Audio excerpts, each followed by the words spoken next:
Dean Kim is with us, head of global research product at William O'Neill and Company. He's joining us now. Dean, good to have you with us here. Thanks very much for your time. So on a price action basis, Dean, how are things looking?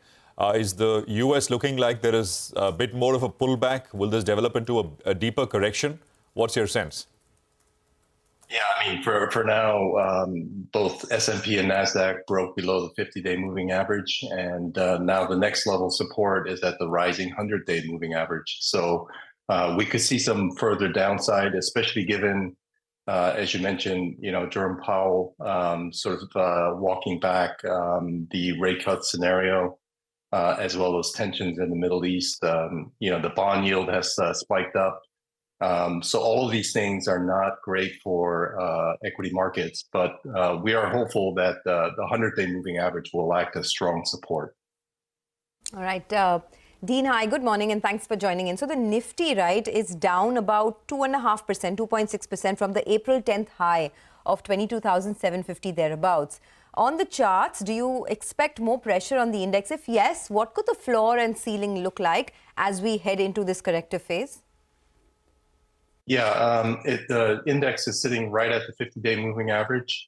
So let's see if we can bounce here. If we lose support, then the next level of support is the 100-day moving average, which is about 2% below.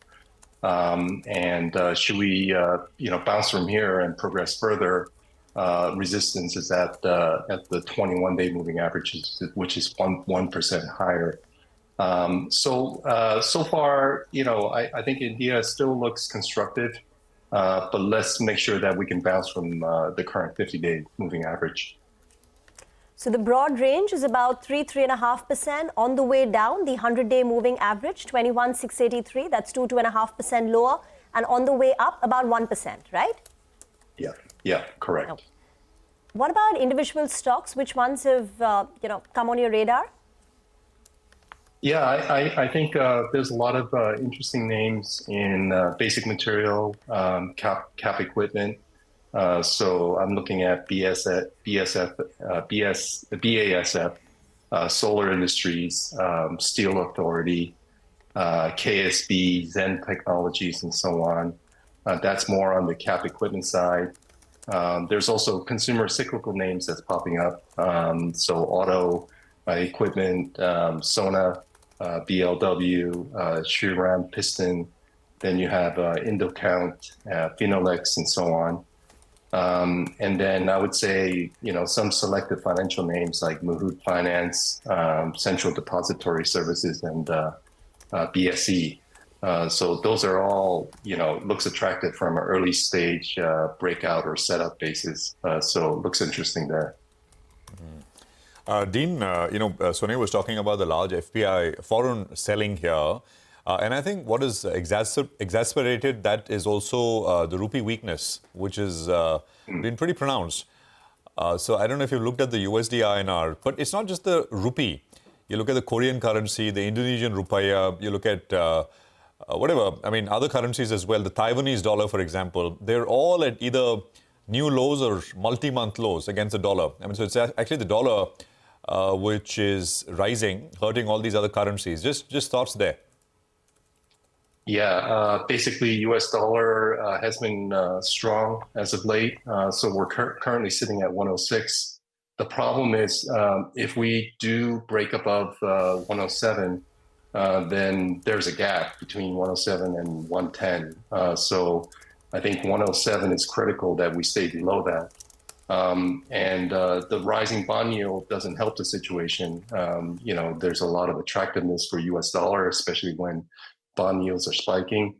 And so it's a natural phenomenon that emerging market currencies will, face weakness on the back of the strength of the dollar. So we're keeping a very close eye on it, but it's certainly a headwind for emerging markets. Okay, it's a headwind for emerging markets. Any thoughts on how to approach the IT names? It's been steady state for names like TCS and Infosys for the last 6 months. In fact, TCS has given returns of, around 10, 11% in the last 6 months. But now post numbers, there's a bit of volatility in these names. But on the charts, how are they looking? Yeah, I think Tata Consultancy is basically consolidating at the moment. So, maybe wait for a breakout from a base. Infosys, on the other hand, looks fairly vulnerable. It's living below the 200-day moving average, and it looks like it wants to go lower. So I would be careful with Infosys. Just broadly, tech sector in the U.S. Has been. It was an outperformer for the first quarter, but then recently it started to underperform. And so, for large cap tech names, maybe stay with Tata Consultancy versus Infosys for the moment. Dean, a quick word on India versus the rest of the emerging markets. How does India fare? Yeah, India is actually continues to be very constructive. Just last night, we downgraded Japan and Korea to downtrend. All the other major Asian countries are under pressure, including India. But at least India, you're finding some support at the 50-day moving average, so that's good to see. China was upgraded to uptrend a few sessions ago, but now China is running up against the 200-day moving average. So we'll see if the uptrend can last. But given other major markets like Japan and Korea going downtrend, it may be vulnerable there as well. All right, we'll let you go on that note. Thanks a lot, Dean, for joining in, and have a great weekend, and we'll of course touch base with you again later. That's the word coming in on the market. India still looks constructive, by the way, but the global space is not looking that great.